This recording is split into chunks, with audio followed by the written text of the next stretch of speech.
Next Anupuram next సహకార కలిసి 60 రూపాయలు ఇచ్చింది.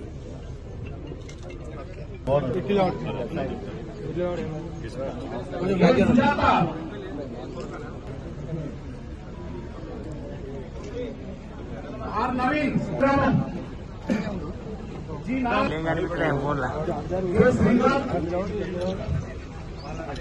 గిడుదూడే పోయి చూస్తలే ఇంకా చేతులు రాలేదు.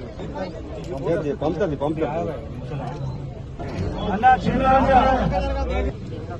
దుర్గమ్మ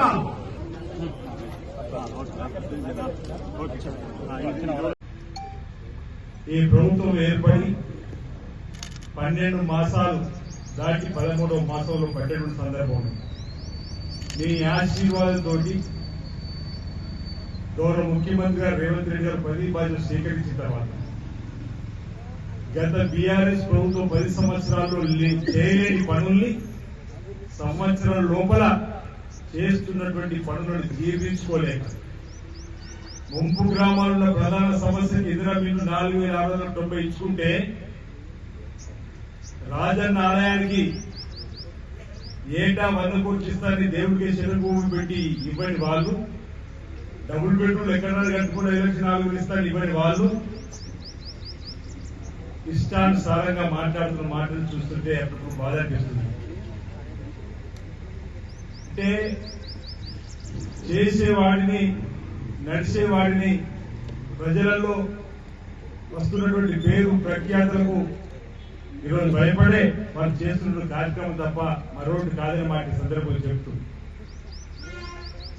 10,000 పైచిలకు నిర్వాసితులకు వాళ్ళు ఇచ్చిన మాట తప్పితే మనం ఇంచుమించు 4,696 ఇందిరా మిల్లు 5 లక్షల చొప్పున 234 కోట్లు మంజూరు చేసుకుంటే ఇంకా 5,000 ఎప్పుడు ఇస్తామంటున్నాం.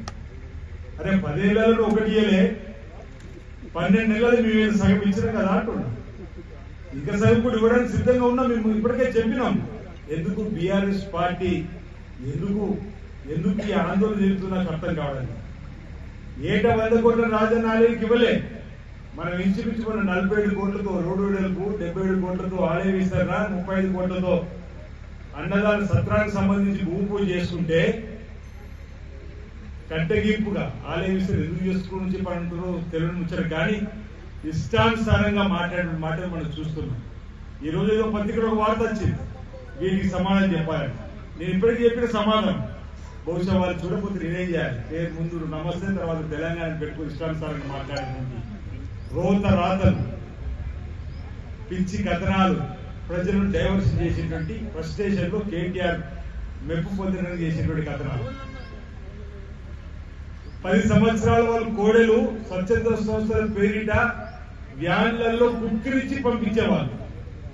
మేము వచ్చినాక 1900 పైచిలుకు కోడెలు రైతులకు అప్పగించారు.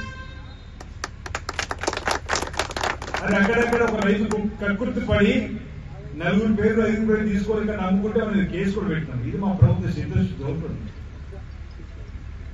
కోడెలు రైతులకు అందజేసే సంస్కృతి కాంగ్రెస్ పార్టీ వచ్చిన తర్వాత తీసుకొచ్చింది. రాజన్న ఆలయానికి వచ్చిన తర్వాత ముఖ్యమంత్రి గారు మంత్రులు వస్తే అదే పిచ్చి రాతలు రోత కథనాలు రాసినటువంటి పత్రిక మళ్ళీ రోజు అడుగుతుంది చెప్పిన రాజన్న డబ్బులు అన్నా పైస వృధా కాలేదు, కాదు కాబోదు, నేనున్నా చెప్పిన మాత్రం చెప్పిన ఇంకా వివరణ ఎందుకు ఇస్తలేవని చెప్పి ఈరోజు ప్రశ్న పడుతుంది. నేనేమన్నా మొన్న కేటీఆర్ గారు ప్రెస్ మీట్ పెట్టిన రాజన్న సిరిసిల్ల జిల్లా కేంద్రం కలెక్టరేట్ పక్కన ఉన్నటువంటి బీఆర్ఎస్ పార్టీ కార్యాలయం కబ్జా గురైందని నేను ఆరోపణ చేస్తున్నాను. ఎకరం భూమిని కాయిదా ఉంటే 2 ఎకరాలు ఉందని చెప్పాను. తప్పైతే వచ్చి టేబుల్తో కొలిసి నాకు కరెక్ట్ ఉందని చెప్తే దానికి అర్థం. కానీ దాన్ని డైవర్షన్ చేయడానికి నేను ఆరోపణ చేస్తున్న 1000 కోట్ల ప్రభుత్వ భూమి ప్రైమ్ టైం లొకేషన్ లో బీఆర్ఎస్ పార్టీ నాయకులు కట్టబెట్టినావు. పట్టణంలో నీరు దోసుకుంటా, పల్లెటూరు నీరు దోసి పెడతా అనే విధంగా మీరు 10 ఏళ్ల పరిపాలన ఉంది. దానికి నిదర్శనం 200 పైచిలుకు ఎకరాలు ప్రభుత్వ భూమిని తిరిగి ప్రభుత్వ ఖాతాలో ప్రభుత్వం వేసుకుని చెప్పిన. ఇంత ఖచ్చితంగా ఇంత నిర్మాణాత్మకంగా మీరు కథనాలు ప్రజలకు సంబంధించిన ఆస్తులు కాపాడే అంశం చెప్తే వాళ్ళ వ్యక్తిగత ద్వేషంతో మాట్లాడిన మాటలు రాత్రి రాసిందో ఆశ్చర్యం వేసుకుని చెప్పండి అంటున్నారు. ముంపు గ్రామాలకి 409 మంది ఇంద్రం మీరు ఇవ్వడం మీకు ఇష్టం లేదా అని అడుగుతున్నాను. ఆలయ విస్తరణ చేయడానికి మీరు చేసే ప్రయత్నం మీకు ఇష్టం లేదా అని అడుగుతున్నాను. మీ హయాంలో కాని పని మీరు చేస్తున్న మలకపేట రిజర్వాయర్ సంబంధించినటువంటి మీ హయాంలో నిధులు ఇవ్వకపోతే మీరు తీసుకొచ్చేస్తున్నాం. శ్రీపాద ప్రాజెక్ట్ కింద మరిపల్లి ప్రాజెక్ట్ పనులు నాగపల్లి దగ్గర ఉన్నటువంటి మార్కెట్ కమిటీ చైర్మన్ చూడండి, మరిపల్లి దగ్గర ప్రాజెక్టు ముమ్మరంగా పనులు సాగుతున్నాయి. కలిగొండ సూరం దగ్గర ముమ్మరంగా కొనసాగుతుంది. లక్ష్మీపేట దగ్గర పోయే సభ దగ్గర కాలువ పనులు జరుగుతుంది. ఎందుకు 10 ఏళ్ళ పడావడ్డీ సమానం చెప్పలేక ఆడలేక ఓడ మధ్య అన్నట్టుగా ఇష్టానుసారంగా మాట్లాడే మాటలు ఇక్కడ కూడా ఇది వస్తుంటారు. సోషల్ మీడియాలో ఇష్టానుసారంగా మాట్లాడుతున్నారు. వాళ్ళ మాట్లాడి పట్టించుకోకండి, మన పని మనం చేసుకుంటూ వెళ్దాం. ఇంకా ఏదైతే దరఖాస్తుల స్వీకరణ కూడా వివరణ ఎందుకు ఇస్తలేమంటున్నారు. ఈరోజు కొంతమంది ఏదో పొదురుపాక గ్రామ పంచాయతీ కార్యాలయంలో పెట్టినటువంటి దానికి సమానం చెప్పాలంటున్నారు. అదే వాళ్ళు ప్రజా సమస్యలు పరిష్కారం కాబట్టి జిల్లాలో ప్రభుత్వం ఇప్పుడున్నట్టు ఇవ్వాలని చెప్పి నాలుగు దరఖాస్తు ఇవ్వడానికి ప్రయత్నం చేసిరేను. ఒకవేళ అక్కడ ఆ దరఖాస్తు పేరిట జరిగినటువంటి అక్రమం ఉంటే వెలికి ఆయనపై చర్య తీసుకోవడానికి కూడా సిద్ధంగా ఉన్నారు. దరఖాస్తు ఇచ్చేంత మాత్రమే అవినీతి జరిగిందని చెప్పండి ఎట్లానే మాట ఈ సందర్భంగా టీఆర్ఎస్ పార్టీని కేటీఆర్ అడుగుతా ఉన్నారు. మీ నాన్నమ్మ ఊరే కదా, నువ్వు చిన్నప్పుడు ఆడుకున్న ఊరు పొదురుపాకలో ఆ గ్రామస్తులు గ్రామ పంచాయతీలో కూర్చొని నా పేరు మీద ఒక దరఖాస్తు రాస్తే ఎందుకు నీకు కుంటూ ఉంటున్నాను. అరే ఒక బీసీ బిడ్డను ఎమ్మెల్యే అయినా ప్రభుత్వం పైన మా బిడ్డ మా సహచరులు మాకు న్యాయం చేస్తారని చెప్పి నా పేరు దరఖాస్తు రాసిండాను. నా నాన్నమ్మ ఊర్లో నేను చిన్నప్పుడు అక్కడ ఆడుకున్న ఊర్లో కిరాణా కొరకు చాక్లెట్ కొనుక్కున్న ఊర్లో ఆదిశ్వరంలో బీసీ అతనికి కాయం రాష్ట్రం చెప్పని కడుక్కుంటా అని అనుకున్నాను. అక్కడ ఒకవేళ తీసుకున్న దరఖాస్తు తీసుకున్నది ఇబ్బంది చేసినట్టే అప్పుడు మాట్లాడాలి తప్ప దరఖాస్తు ఇస్తే కూడా తప్పే ఉండే విధంగా ఇంకా ఈ విధమైనటువంటి అంటే ఈ రోజు వచ్చిన కథనాలు సమాజం చెప్పే ప్రయత్నం చేస్తున్నాం. మేము ప్రజలకు జవాబుదారీగా పనిచేస్తాం. 11 మాసాలు తల్లి మీద చూస్తున్నాం.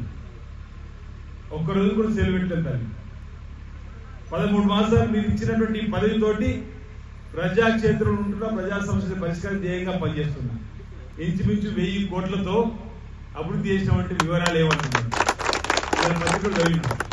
ఆనాడే నీ కళ్ళ కట్టినట్టుగా 700 పైచిలు కోట్లు భూమి పూజ చేసిన శిలాపలకాలు ఉన్నాయి. అదే సాక్ష్యం 323 కోట్లు శ్రీపాద ఎల్లంపల్లి ప్రాజెక్టులో 2024 బడ్జెట్ పుస్తకం ఉంది. చూసుకో. నమస్తే తెలంగాణ 1000 కోట్లు రెండిందా లేదా అని అడుగుతుంది. ఎందుకంటే ఈజీఎస్ కలపలే, కళ్యాణ లక్ష్మి కలపలే, ఇవన్నీ కలిపిగా దాటిపోతాయి. అంటే పిచ్చి పిచ్చి రాతలు రోతలు పుట్టించే రాతలు మానుకోవాల్సింది కోరుతుంది. విమర్శనాత్మకమైనటువంటి కథనాలు ఉంటే, విమర్శనాత్మకమైనటువంటి వివరాలు ఉంటే చెప్పండి. సమయం కూడా సిద్ధం. మన పార్టీలకు అతీత రాజకీయ అతీతంగా గ్రామాలు అభివృద్ధి చేసుకుందాం అనుకుంటే ఏ పార్టీ వాళ్ళు వచ్చినా ఏ రాజకీయ నాయకులు వచ్చినా సమయం ఇస్తున్నా, మాట్లాడుతున్నా, వాళ్ళు చెప్పేటి వింటున్నా, మా వాళ్ళతో కూడా మాట్లాడుతున్నా, అందరినీ కలుపుకొని గ్రామాలు అభివృద్ధి చేద్దామని చెప్పిన ఆలోచన పోతున్నాం. ఇప్పటికిప్పుడే అభివృద్ధి కావాలంటే ఏ కార్యక్రమం చేస్తే బాగుంటుందని చెప్పి చేసుకుంటూ మనం ముందుకు పోతున్న తరుణం. ఇంతకుముందు మిత్రులు అన్నారు 4000 పెన్షన్ ఏమైందని. అమ్మా మీకు ఈ సందర్భం చెప్తా ఉన్నా, 2014లో బీఆర్ఎస్ పార్టీకి అధికారం అప్పైపోయిన రోజు 2014లో బీఆర్ఎస్ పార్టీకి అధికారం అప్పైపోయిన రోజు ఈ రాష్ట్రంలో అప్పు 70,000 కోట్లు తల్లి. దాని కింద వడ్డీ మన ఇల్లు లోన్ తీసుకుంటే వడ్డీ కడతాం లేదా? నేను గ్రామ సంఘం గ్రామైక్య సంఘం డబ్బులు తీసుకుంటే కడతారో లేదా? అట్లా ఈ 70,000 కోట్లకు ఆనాడు సంవత్సరానికి 6,000 కోట్ల వడ్డీ బ్యాంకులు కట్టే పరిస్థితి. అర్థమైంది కదా? 2014 శ్రీమతి సోనియా గాంధీ గారు తెలంగాణ ఇచ్చిన రోజు ఇంచుమించు 16,000 కోట్ల నిల్వ బీరువాలు ఉండే, 70,000 కోట్ల అప్పు. మన గ్రామాల్లో అన్నదమ్ములు విడిపోయినప్పుడు నాయన 20,000 నిలువ ఉంది, సరిపదే తీసుకోండి, 2 లక్షల అప్పు 2 లక్షలు తీసుకోండి, ఓ 4 ఎకరాల పొలం ఉంది, 2 ఎకరాలు తీసుకోండి చెప్పంటే ఓ కొడుకు 2 చేస్తే తండ్రి పేరు నిలబెట్టినట్టు, ఓ కొడుకు ఉన్నది ఇవ్వబడితే తండ్రి పేరు నిలబెట్టినట్టు. అట్లా ఆనాడు మనం విడిపోయిన రోజు, తెలంగాణ విడిపోయిన రోజు శ్రీమతి సోనియా గాంధీ గారు మన్మోహన్ సింగ్ గారు ప్రధానమంత్రి తెలంగాణ ఇచ్చిన రోజు 16,000 కోట్ల నిల్వ, 70,000 కోట్ల అప్పుతో ఆ 70,000కు సంవత్సరానికి 6,000 వడ్డీ కట్టుకో బ్యాంక్ అని చెప్పంటే ఈ దొరగారి చేతిలో 10 ఏళ్ళు తెలంగాణ బంద్ అయి మీరు అధికారం ఇచ్చి కాంగ్రెస్ పార్టీ రేవంత్ రెడ్డి గారు ప్రమాణ స్వీకారం చేసిన చూస్తే బీరువాళ్ళ చేతులు పెడితే అనా పైసలు దొరుకుతలేదు తల్లి. 7 లక్షల కోట్ల అప్పు. ఆ 7 లక్షల కోట్ల అప్పుకు వడ్డీ ఎంత కడుతున్నావు తెలుసా అమ్మా? ఆనాడు సంవత్సరానికి ఎంత కడుతున్నావు చెప్పినా 6,000 అంటే కదా. ఇప్పుడు నెలకు 6,000 కట్టే పరిస్థితి తీసుకొచ్చింది దొరగారి పరిపాలన. సంవత్సరానికి 6,000 వడ్డీ కట్టేది ఎక్కడ? నెలకు 6,000 వడ్డీ ఎట్లా అంటున్నారు? 12 నెలలు నెలకు 6,000 అంటే 12 72,000 మించి ఈ సంవత్సర కాలం రేవంత్ రెడ్డి గారి సర్కార్ మీ సర్కార్ కట్టిన తల్లి వాళ్ళ పాపాన్ని పోతుంది. ఇవన్నీ చేసుకుంటూ పోయేటప్పుడే కొన్ని ఆగుతున్నాయి తండ్రి. అయినా ఆడపిల్లలకు ఆర్టీసీ బస్ ప్రయాణం మొదలుపెట్టినాం, 10 లక్షల ఆరోగ్యశ్రీ మొదలుపెట్టినాం.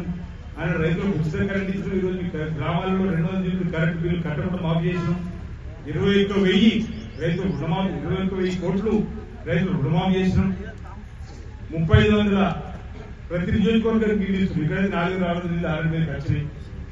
ఆల్రెడీ మీద 4,000 ఇచ్చిన నియోజకవర్గం 3500 పక్కన 4,000 నీళ్ళు వచ్చినాయి. గల్ఫ్లో చనిపోతే 5 లక్షలు ఇచ్చేటువంటి ప్యాకేజ్ కూడా ప్రారంభం. ఈ విధంగా ఏదైతే ఇచ్చిన మాట నిలబెట్టుకుని చేసుకుంటూ పోతారు. ఇంకా 25,000 ఇవ్వాల్సింది ఇస్తాం, 2ది 4,000 చేసుకోవాల్సింది చేస్తాం. మెల్లమెల్లగా ఆర్థిక పరిస్థితి మెరుగైన కొద్ది 1 ఇచ్చిన మాట నిలబెట్టుకొని అన్నాం రైతుల సంక్షేమం, కూలీల సంక్షేమం. రైతు సంక్షేమం కోసం రైతు రుణమాఫీ చేసినాం అన్నాడు. రైతు కరెంట్ ఉచితంగా ఇచ్చినాం. రైతు పండించిన పంటకు మద్దతు ధర కొనుగోలు చేసినాం. అంతేకాదు ఆనాడు రైతు కూలీల సంక్షేమం కొరకు శ్రీమతి సోనియా గాంధీ గారు ఉపాధి హామీ పథకం పట్టుబడి ప్రవేశపెట్టిందని. ఈ రోజు రేవంత్ రెడ్డి గారు మళ్ళీ ఏదైతే భూమి లేని కూలీలు ఉన్నారో ఈ రాష్ట్రంలో 15 లక్షల పైన 15 లక్షలు ఉన్నట్టు తేలింది. వాళ్ళందరూ కూడా ఏటా 12,000 ఇచ్చే కార్యక్రమాన్ని ఈ జనవరి 26వ తారీఖు మొదలుపెడుతున్నారు. రైతు భరోసా కింద కేటీఆర్ అంటున్నాడు, మీరు 15,000 అంటారు కదా, 12,000 ఎందుకు ఇస్తున్నారండి?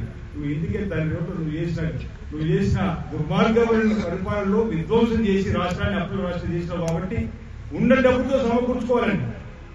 నువ్వు 10,000 ఇస్తే మేము 12,000 మొదలుపెట్టాం. నువ్వు ఇచ్చిన మాట 15,000 భవిష్యత్తులో కూడా తప్పనిసరిగా ఇచ్చే ఏర్పాటు చేస్తాం. రైతులు మమ్మల్ని అర్థం చేసుకోమని చెప్పి సందర్భంలో కోరుతూ ఈరోజు ఈ విధంగా అనేక కార్యక్రమాలు చేసుకుంటూ ముందుకు పోతున్నాం. నేను మీ అందరికీ కూడా ఒకటి విజ్ఞప్తి చేస్తున్నాను. మీ మధ్యలో ఉండేవాడిగా, ఏ ప్రాంత సమస్యలు తెలిసిన వాడిగా, మీతో అనేక సందర్భాల్లో అనేక పోరాటాల్లో పాల్గొన్నవాడిగా మీరు ఇచ్చిన అవకాశాన్ని సద్వినియోగం చేసుకుని ప్రాంత సమస్య పరిష్కారం కోసం ప్రయత్నం చేస్తున్నా. అక్కడెక్కడ పట్టాలు రాని వాళ్ళు 18 సంవత్సరాలు దాటిన వాళ్ళకి సంబంధించి కూడా లిస్టు ప్రిపేర్ అయిపోయింది. వాటికి కూడా వీళ్ళంత తొందరలోనే పరిష్కారం చేస్తామన్న మాట కూడా సందర్భంగా నేను తెలియజేస్తూ రాబో రోజుల్లో మీరందరికీ కూడా ఇంతకుముందే కనుక ఒక మాట అయిపోయింది. సీసీ రోడ్డు పునరావాస ప్యాకేజ్ కింద ఆల్రెడీ మనం రాజశేఖర్ ఉన్నప్పుడే చేసుకున్నప్పుడు కూడా అక్కడక్కడ ఇబ్బంది. ఇప్పుడే ఒక తల్లి వచ్చి మా అన్నపురంలో 20 మోరితో ఇబ్బంది ఆల్రెడీ ఊళ్ళో 20 లక్షలు పెట్టిన అక్కడ ఉంటుంది. ఆ విధంగా ఇంతకుముందు పోయిన 6 నెలల క్రితం కోట్రూపల్లి మండలానికి ఇస్తే ఈసారి 2,23 లక్షలు ఇటీవల 2 లక్షలు ఇవ్వడం జరిగింది. సీఎం రిలీఫ్ ఫండ్లు అయితే ఎవరికి ఏ ఇబ్బంది ఉందన్న, ఎల్లువోసీలు ఎవరికి ఏ ఇబ్బంది ఉన్నా వాటిని ఖచ్చితంగా చూసుకోండి. మీ గ్రామాల్లో చూడండి, ఇతర పార్టీలు పనిచేసే వాళ్ళు అసలు కూడా ఎల్లువోసీలు మంజూరు చేయించారు. మా పార్టీ వాడు కాదని అంటే మేము పార్టీతో సంబంధం లేదు. మన దేవుని మొక్కుతాం, పొద్దులేసి దేవుళ్ళకి వెళ్ళి నన్ను మంచి గురించి, మా ఆయన మంచి గురించి, మా పిల్లలు మంచి గురించి, మా వాడకట్టు మంచి గురించి, మా ఊరు మంచి గురించి తల్లి అని మొక్కి బయటకు వెళ్తాం. ఏదైనా దురదృష్టవశాత్తు కాలు చేతులు ఇరుగుతలేదు, క్యాన్సర్ వచ్చింది లేదంటే ఏమైనా ఇబ్బంది అయిందంటే ఈరోజు రాజీవ్ వారికి 10 లక్షలు తీసుకుని తల్లి. ఎందుకు ఇవన్నీ చెప్తున్నానంటే మాకు ప్రజా శ్రేయస్సే ముఖ్యం. ఆ కోటలో పోతా ఉన్నాం. 10 ఏళ్ళ రేషన్ కార్డు ఇచ్చిన తల్లి రేపు ఇవ్వబోతున్నాం, ఈ నెల ఇవ్వబోతున్నాం.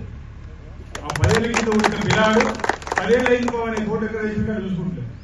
అది కూడా ఈ నెలలో 26 తారీఖు తర్వాత కూడా ప్రారంభం చెప్తుంది. ఇంకా అనేక ఒకటి తర్వాత ఒకటి అప్పుడే సంవత్సరం పిల్లలు లేచి నడుపుతుంది ప్రభుత్వం, లేచి నడుపుతుంది ఉంటుంది. ఇప్పుడే అప్పుడే ఉంటే పిల్లలు ఉంటారా?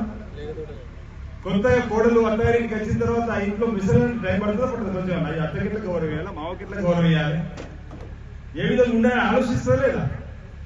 కాబట్టి కొంచెం సమయం ఇచ్చి వాళ్ళు మాట్లాడితే బాగుండు. వాళ్ళు చేసినటువంటి తప్పులు ఒప్పుడు ఆ ప్రాంతంలో ఇవన్నీ ఎందుకు చెప్తున్నారంటే అక్కడ 1000 ఎకరాలు ఇంచుమించు ప్రభుత్వ భూములు అన్యాక్రాంతమైనవి. వాటిపైన జరుగుతున్న విచారణలో వాళ్ళు మాట్లాడడానికి ఈరోజు ఒక పత్రికలు వచ్చిన దానికోసం కూడా సమాధానం చెప్పడం కోసం కూడా నేను ఈ వేదిక ద్వారా ప్రయత్నం చేసి, ఎందుకంటే ఎందుకు చెప్తున్నారు సమాధానం